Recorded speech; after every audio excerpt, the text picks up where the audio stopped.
미국의 5월 소비자 물가가 13년 만에 가장 큰 폭으로 뛰었습니다. 하지만 뉴욕 증시는 사상 최고치를 기록했죠.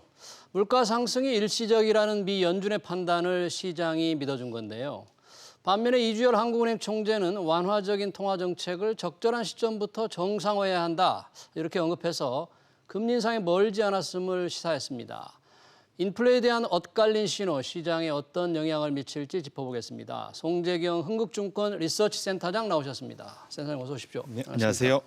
방금 저희가 이제 그 마감 시황 때서 좀 알아봤긴 했지만 미국의 물가, 상승률 자체만으로는 5월 달이 13년 만에 가장 높은 수준이라면서요. 네, 맞습니다. 헤드라인 넘버로는 5%가 나왔으니까요. 13년의 최고지만 핵심 CPI, 소위 변동이 심한 휘발유 가격이나 곡물 가격 같은 걸 제외한 핵심 CPI는 3.8%로 거의 1992년 이후로 30년 만에 최고 증가율이었습니다. 그래서 상당히 급격한 증가였다 이렇게 말씀드립니다. 근데 이렇게 이 물가 상승률이 높으면 늘 금리 인상 우려 때문에 주가가 떨어지는데 어제 뉴욕 증시 S&P는 사상 최고치를 기록했잖아요. 네네.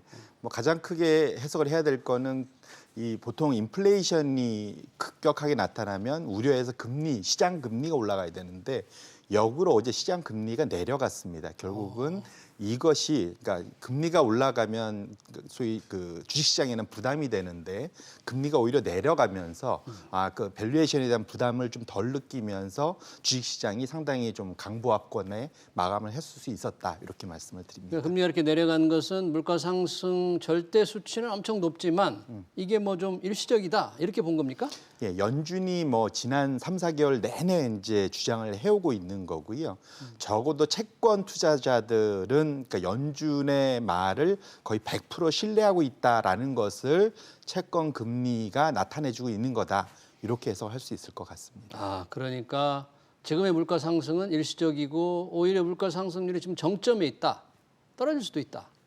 이렇게도 좀 본다는 얘기인가? 예, 그렇게 볼 수도 있고요. 근데 이제 다만 이제 좀 걱정스러운 거는 통상 과거의 큰 흐름에서 놓고 봤을 때는 현재의 그런 그 물가 상승 속도가 심상치 않은 건 분명하거든요. 그리고 사실은 이거 다 먼 전망의 영역입니다. 그런데 연준이 이제까지 늘 얘기해오는 게 전망을 보고 자기네가 판단하지 않고 결과를 갖고 이제 정책을 하겠다 이런 얘기 계속 많이 해왔지 않습니까?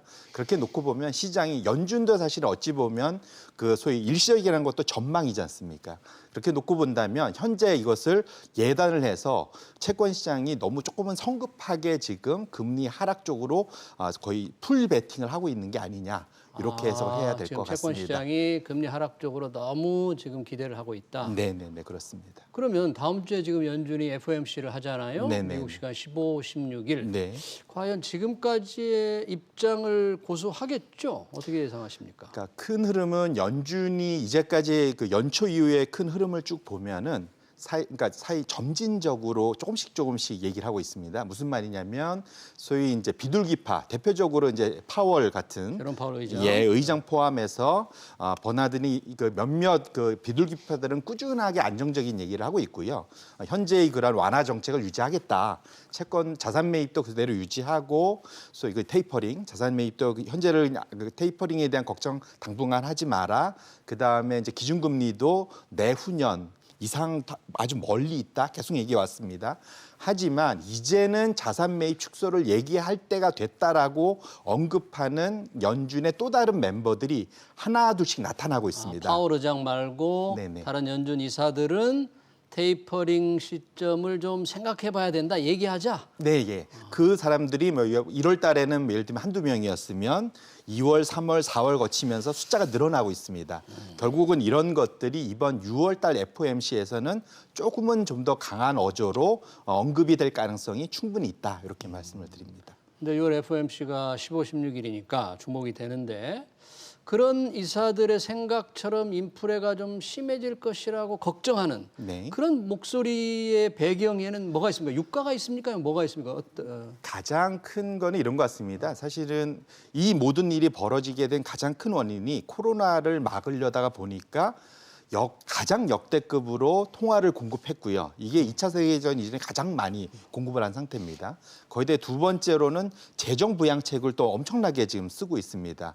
그리고 결국 그러다니까 보니까 어떤 주들은 이제 일자리가 충분히 안 차는 그런 걱정들이 있고요. 그러다 보니까 근본적으로는 인플레이션이 상당히 강력하게 나올 거라는 우려는 이미 있었다라고 말씀을 드리고 싶고요. 현재 나오는 이제 인플레이션이 벌어지고 있는 것들이 크게 지금 두 가지인데 말씀 주신 대로 에너지 가격. 작년 이맘때만 해도 WTI가 20, 30불대였습니다. 근데 지금은 60, 70불대 와 있지 않습니까? 이미 두 배가 나 있고. 이제 두 번째로는 중고차 가격입니다. 중고차. 예. 왜냐하면 전 세계적으로 지금 칩이 쇼티지가 있다 보니까 칩 공급 부족이 있다 보니까 네. 특히 지금 미국의 생산자들 포드나 이런 데들이 생산을 너무 못하고 있습니다. 그래서 제가 알고 있기로는 지금 주 7일 근무를 해도 모자를 판인데 수요가 많아서 이네들이 지금 주 3일 근무를 하고 있는 거 알고 있습니다. 그래서 칩을 빼놓은 완성차, 칩만 빠져있는 완성차를 야적장에다가 가득 채우고 있는 상태거든요. 칩 오길 기다리는 거죠. 이런 상태까지 가 있기 때문에 중고차 가격이 급등을 하고 있고요. 그러니까 그러다 보니까 렌트카 업체들, 개인 고객한테 신차가 먼저 가다 보니까 렌트카 업체들이 중고차로 빠진 겁니다. 신차를 못 얻으니까. 그래서 지금 이제 미국도 백신을 많이 맞고 많이 돌아다녀야 되니까 여행을 많이 하니까. 예, 렌트카 가격이 엄청나게 많이 올랐고요. 렌트카 업체들이 중고차 시장으로 들어가서 차를 구하다 보니까 중고차 가격이 5월 달 이어서 지금 4월 달 이어서 5월 달도 계속 급등을 하고 있는 거다 이렇게 말씀을 드립니다. 그러니까 그렇다는 얘기는 곧 반도체 칩 공급이 좀 정상화되면 그런 중고차 가격의 급등이 해소될 소지도 있다. 그래서 가격 상승이 좀 물가 상승이 일시적이다. 이렇게 시장은 좀 해석할 수도 있겠군요. 적어도 이제 채권 투자자들은 이제 그런 거를 이제 소위 지지를 하고 있는 거고요. 근데 다만 여기에 대해서 반대론자들도 나타나고 있다. 말씀을 드리고 싶은 게 칩에 대한 이게 비메모리 반도체지 않습니까? 이것의 이제 공급이 전 세계 그 팍스콘에 이어서 1위고 2위인 그 소위 프렌즈라는 회사가 있는데 그 회사의 그 공급 담당자가 올해 하반기 아니라 내년 이맘때 돼야 칩 공급이 해소된다. 더 늦어지면 내후년까지 된다까지 얘기하면서 이것이 단기간에 끝나지 않을 수 있다는 우려도 조금씩 나오고 있다 이렇게 말씀을 드립니다. 오늘 이주열 하는 총재 그 완화적인 통화 정책을 적절한 시점부터 참 어려운 말이에요. 적절한 네네. 시점이 언제인지 모르지만 네네. 정상화할 필요가 있다. 이거는 어느 정도를 본인이 생각하고 이런 얘기를 했을까요? 이게 아마도 이제 소위 이제 우리나라는 상대적으로 미국처럼 자산 매입 프로그램이 센 나라는 아닙니다. 그러니까 결국은 미국이 아마 자산 매입 프로그램이 들어가기 시작하면 그 이후에 뭐 한 1년 이내에 아마 기준금리를 올릴 것이기 때문에 미국의 기준입니다. 그러면 아마 우리는 거기보다는 선제적으로 움직이기 시작한다면 아마 테이퍼링이 본격화되는 시점 정도부터 한국은 기준금리 인상을 해서 여유를 가져가야 되지 않느냐라고 미뤄 짐작해 볼 수 있을 것 같습니다. 그러니까 금리 인상이 시장에 미칠 영향을 걱정해서 미리미리 좀 대비하라는 총재의 어떤 이런 경고로 좀 해석해야 되겠네요. 맞습니다. 네. 네. 그러면 일각에서는 인플레 우려 뭐 큰 걱정 없다, 일시적이다 이렇게 해서 안심하는 사람들도 있고 더 걱정하는 사람이 있는데 네.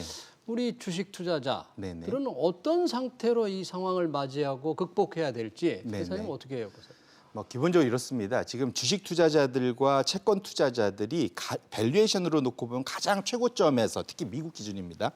고생들을 하고 있는 거거든요. 어찌 보면 욕망이 분출되고 있는 상태인데 미국의 지금 밸류에이션이 이제 CAP 기준으로는 거의 2000년도 이후에 가장 높은 수준으로 가 있는 상태고요.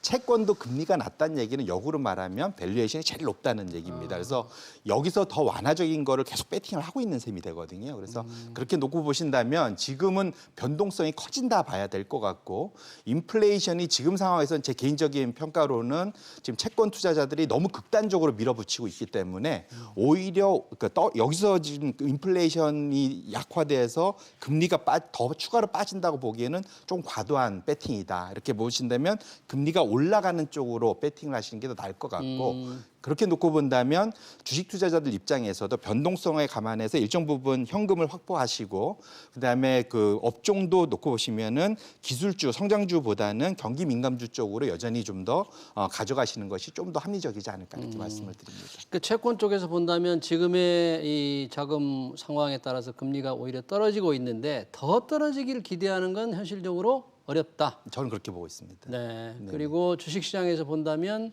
경기 민감주, 요즘 네. 뭐 여행이라든지 항공 이런 쪽에 굉장히 그 시장이 활발하게 움직이잖아요. 맞습니다. 소매주 그런 쪽에 좀 관심을 가져라 그런 얘기인가요? 대표적인 경기 민감주는 금융입니다. 아, 금융. 은행주 뭐 이런 것들. 네. 최근에 좀 올라오다 좀 옆으로 횡보하고 있는데요. 여전히 그 소위 경기 회복에 따라서 금리가 올라가면서 장단기 금리 차가 벌어질 확률은 여전히 높기 때문에 그것의 최대 주주는 금융이기 때문에 미국이나 뭐 전 세계를 포함해서 금융 업종은 계속 관심을 가지셔야 된다. 그래요? 이렇게 말씀드립니다. 우리 시장에서도 금융주가 이런 경기 상황이 좋아지면 호전 좋은 그런 효과를 기대할 수 있습니까? 네, 국내 충분히 시장에서도. 똑같습니다. 네, 왜냐하면 뭐 국내 시장에서 금리 좋아하는 금리는 예금 금리는 별로 안 올리고 대출 금리가 빨리 올리니까 또 그런 수익이 늘어날 가능성도 있는 거죠. 맞습니다. 네. 네.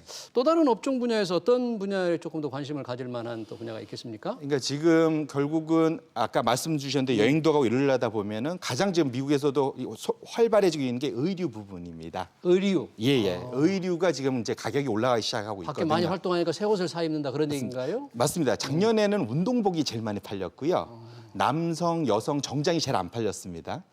근데 이제 또 그런 고급 의류들. 그런데 이제 올해 들어와서부터 남성 정장, 여성 의류들이 본격적으로 팔려 나가기 시작을 했거든요. 이런 것들도 한번 관심을 가져볼 만하지 않을까 이렇게 말씀드립니다. 네, 그렇군요. 그러니까 금리 이 인플레율에 따라서 업종별로 시장에는 상당한 변화가 예상이 되니까 네네. 주의하되 네. 그런 혜택을 받을 분야를 조금 잘 골라라. 네, 맞습니다. 네, 그런 뜻이군요.